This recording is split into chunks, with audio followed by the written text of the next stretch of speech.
केदारनाथ गांव के एक छोर पर एक पुरानी झोपड़ी खड़ी थी। वहां रहती थी बूढ़ी औरत गौरी, लगभग 75 वर्ष की, बुजुर्ग, चेहरे पर झुर्रियां, लेकिन दिल दुनिया का सबसे साफ। हर सुबह अम्मा नदी किनारे जाती और वहां लगी नदी के किनारे बने शिवलिंग पर जाकर रोज पूजा पाठ करती। शिव शिव शिव शिव शिव। महादेव की भक्ति करके गौरी अब वो काम पर निकल गई। आ गई अम्मा, आ जाने में देर कैसे हो गई? आप तो जानते हैं सेठ जी कि ये बुढ़िया अकेली रहती है, इसलिए खुद के कपड़े धोना, खाना बनाना, इन सब में वक्त तो लग जाता है। हाँ हाँ। ला, अब लकड़ियों का गट्ठर सर पर रख दे, पैसे कल ले लेना। ऐसा कहकर वो लकड़ियों का गट्ठर बूढ़ी अम्मा के सर पर रख देता है। उसके जाते ही सेठानी वहां आ जाती है। ये बुढ़िया ना लकड़ियों के थोड़े से पैसे देकर चली जाती है और तुम इसे कुछ कहते भी नहीं। अरे तो क्या हो गया विमला, बुढ़िया है बेचारी, आगे पीछे इसका कोई नहीं है। जवान बेटा था, वो सड़क हादसे में मारा गया, तब से अकेले ही अपना पेट पालती है। आज अगर इसका वो बेटा होता तो इस बेचारी को चिंता करने की जरूरत ही नहीं पड़ती। तो बनते रहो ऐसे ही दानवीर, मुझे क्या। अब वो वहां से चली जाती है। उधर गौरी पूरे गांव में घर घर जाकर लकड़ियां बांटने लगती है। लकड़ियां ले लो, लकड़ियां, लकड़ियां ले लो, लकड़ियां। अरे ओ अम्मा, जरा इधर आओ, तनिक मुझे भी चूल्हा जलाने के लिए लकड़ियां दे दो। कहो बेटी, कितनी लकड़ियां रख दूं? 40 रख दो अम्मा, आजकल ठंड होने लगी है तो लकड़ियां ज्यादा लगती है, लेकिन कल और भी ज्यादा ले आना। ठीक है बेटी, ये लो अम्मा तुम्हारे पैसे। पैसे अपने पल्लू में लपेट कर कुछ देर बाद बूढ़ी अम्मा एक पेड़ के नीचे बैठकर खाना खाने लगी, लेकिन पहला निवाला उन्होंने भोले जी के लिए निकाल लिया। जो भी खाऊं पहला निवाला तुम्हें ही खिलाऊं मेरे भोलेनाथ। वो महादेव के नाम जो भी निवाला रखती तो कैलाश में बैठे भोलेनाथ उसे जरूर खाते। खाने के बाद फिर वो कुछ देर बाद वहां से आगे चली जाती हैं। सरपंच जी, लकड़ियां ले लो। मालकिन, बाहर आकर लकड़ियां देख लो। तभी सरपंच और उसकी पत्नी बाहर आकर लकड़ियां खरीद लेते हैं। वैसे बताओ, तुम उस नदी किनारे झोपड़ी में अकेली रहती हो, डर नहीं लगता क्या तुम्हें? नहीं सरपंच जी, मैं अकेले कहाँ हूँ, मेरे साथ मेरे भोलेनाथ है ना, तो डर नहीं लगता। जय शिव जय शिव जय शिव। बूढ़ी औरत वहां से चली गई और घर आ गई। घर आकर हाथ मुंह धोकर रसोई में गई और खीर बनाने लगी। खीर तैयार होने के बाद उसने शिव जी को उसका भोग लगाया। हे शिव, आज जो भी कमाई हुई है उसमें से थोड़ा दूध और चावल लाई हूँ। आज सोमवार है ना, तो सोचा खीर का भोग लगा दूं। उस खीर की खुशबू दूर दूर तक फैल गई और कैलाश में बैठे महादेव बड़े खुश हुए। वाह, क्या स्वाद है इस बूढ़ी माई के हाथों में। इसकी खुशबू ही इतनी अच्छी है और खाने में तो बेहद ही स्वादिष्ट। लेकिन ये इतना सा भोग लगाती है, उससे तो हमारा पेट भी नहीं भरता। एक न एक दिन तो इस बूढ़ी माई की झोपड़ी में जाना ही होगा।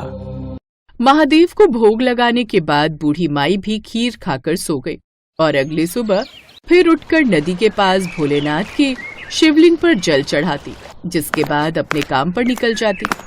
लेकिन वो इस बात से अनजान थी कि उस गांव के सरपंच के मन में तो कुछ और ही चल रहा है। एक दिन, आ गई अम्मा तुम, अंदर चलो, सरपंच जी ने बुलाए, कुछ जरूरी बात करनी है। कैसी जरूरी बात? वो अंदर चलो तो ही पता चलेगा। बूढ़ी अम्मा उसके साथ अंदर चली गई। बुढ़िया, मैंने पता किया है कि जिस नदी किनारे तूने जहाँ झोपड़ी बनाई है ना, वो जमीन पंचायत की है, तो वो जमीन तुझे छोड़नी होगी, क्योंकि मैं उस जमीन पर ईंट की फैक्ट्री लगाऊंगा।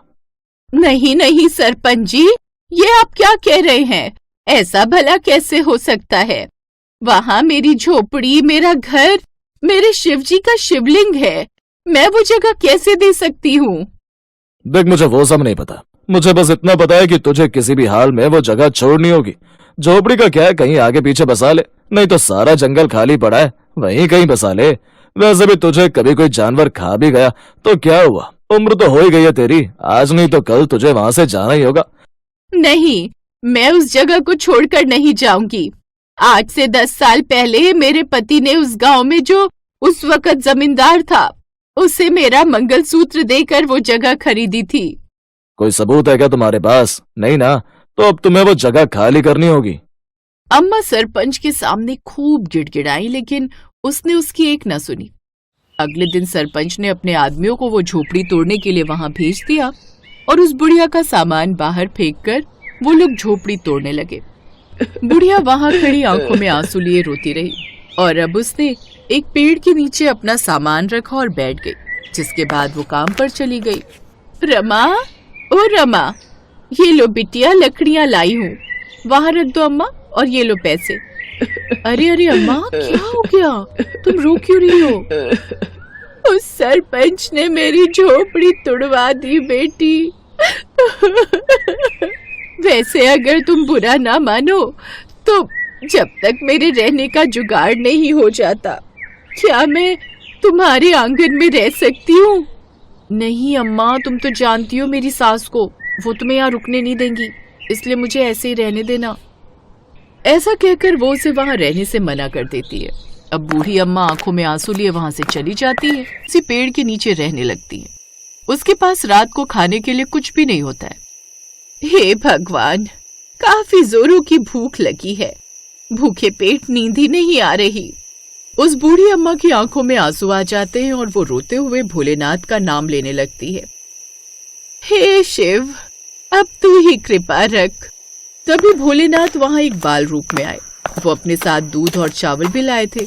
मैया, मैया, मुझे भूख लगी है, कुछ खाने को दो ना। बेटा, तुम कौन हो और इतनी रात को यहाँ क्या कर रहे हो? जी, मेरा नाम शिवांश है और मुझे जोरों की भूख लगी है। ये देखो, मैं अपने साथ चावल, चीनी और दूध लाया हूँ, तुम इसकी खीर बना दो। खीर? अच्छा ठीक है, लाओ।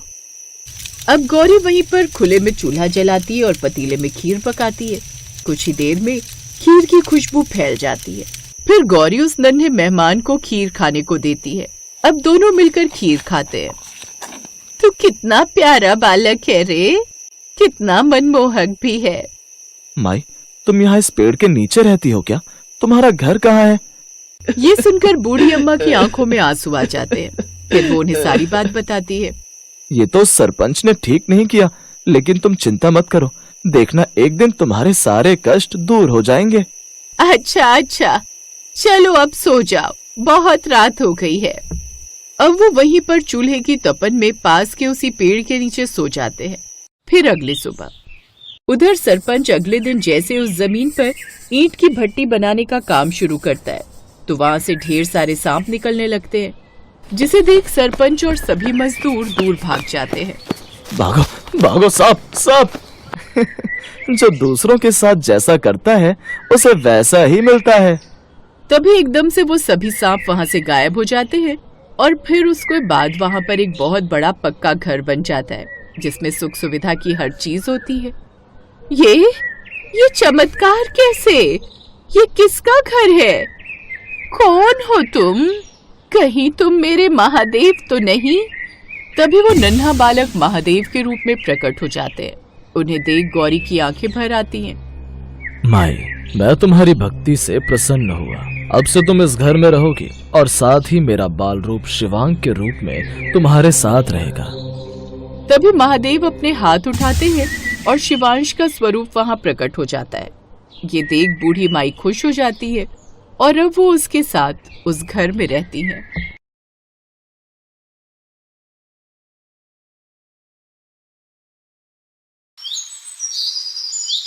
हिंदू पौराणिक कथाओं में भगवान शिव के जन्म के बारे में बहुत सी पौराणिक कथाओं का वर्णन किया गया है। कहा जाता है कि सृष्टि की शुरुआत में एक विशाल निराकार ब्रह्मांडीय महासागर के अलावा कुछ भी नहीं था। ये महासागर सारी सृष्टि का स्रोत था, गर्भ जहां से सब कुछ निकला और अंततः सब कुछ उसी में लौट आया। ब्रह्मा जी सृष्टि के निर्माता थे तो विष्णु जी सृष्टि के संरक्षक थे, परंतु समय के चक्र को बदलने के लिए और सृष्टि के नव निर्माण के लिए भी एक ऐसी ऊर्जा की आवश्यकता थी जो सृष्टि का विनाश करके उसे पुनर्स्थापित कर सके। इस ब्रह्मांड को एक शक्ति, एक ऊर्जा की आवश्यकता है जो विनाश और कायाकल्प के माध्यम से संतुलन ला सके। इस दुर्जेय भूमिका को कौन निभाएगा?